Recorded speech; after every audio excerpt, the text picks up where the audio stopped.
Classes.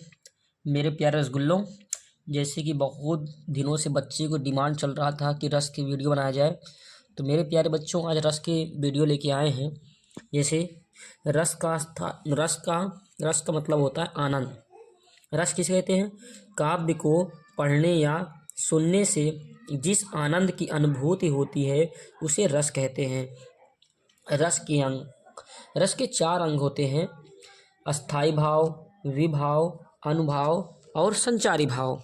अस्थाई भाव वह भाव होता है, प्रधान भाव ही अस्थाई भाव कहलाता है, जो रस की आवश्यकता तक पहुंचाता है। आइए देखते हैं विभाव जिसके प्रति मन में किसी प्रकार का भाव उत्पन्न होता है उसे विभाव कहते हैं। आगे देखते हैं अगले पेज में। विभाव के भेद। विभाव के 2 भेद होते हैं। एक होता है आलम्बन, दूसरा होता है उद्दीपन। आलम्बन जिस व्यक्तियों के सहारे से अस्थाई भाव उत्पन्न होते हैं उन्हें आलम्बन कहते हैं, जैसे नायक नायिका। उद्दीपन मन में जो भाव को उद्दीप्त करने वाले विषय की बाहरी चेतनाओं और वही वातावरण को उद्दीपन कहते हैं।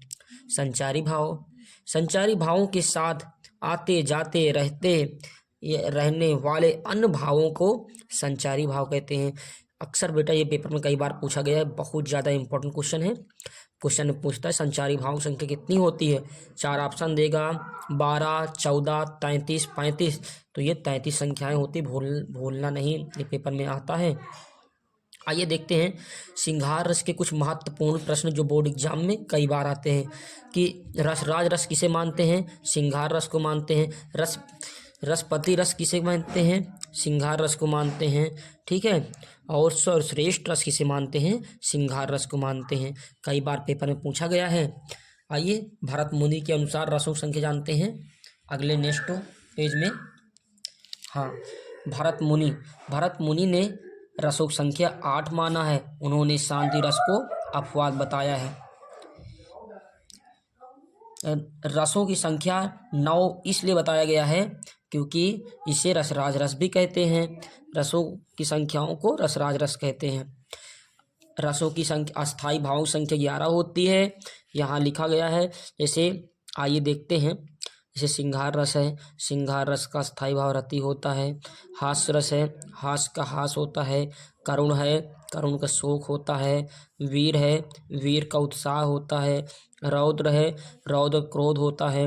भयानक है, भयानक का भय होता है। विभत्स है, विभत्स का जुगुप्सा होता है। शांति है, शांत का निर्वेद होता है। अद्भुत है, अद्भुत का विस्मय होता है। वात्सल है, वात्सल का वात्सल्य ही होता है। भक्ति है, भक्ति का रति होता है।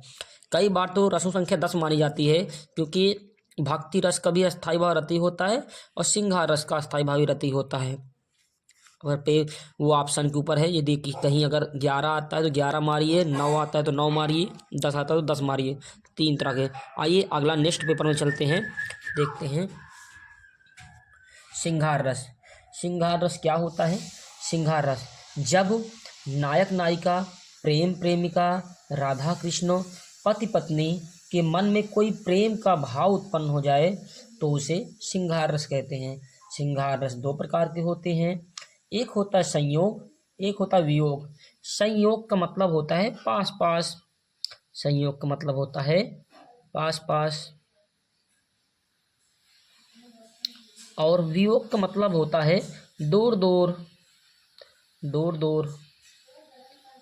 अब देखिए संयोग रस जब नायक नायिका, प्रेम प्रेमिका, राधा कृष्ण, पति पत्नी पास पास पे रहेंगे तो वहाँ संयोग श्रृंगार रस होगा। जैसे ओधव मोहि ब्रज बिसरत नाही। वियोग श्रृंगार रस जब नायक नायिका, प्रेम प्रेमिका, राधा कृष्ण, पति पत्नी एक दूसरे से दूर दूर रहेंगे। वीर रस का स्थायी भाव उत्साह होता है।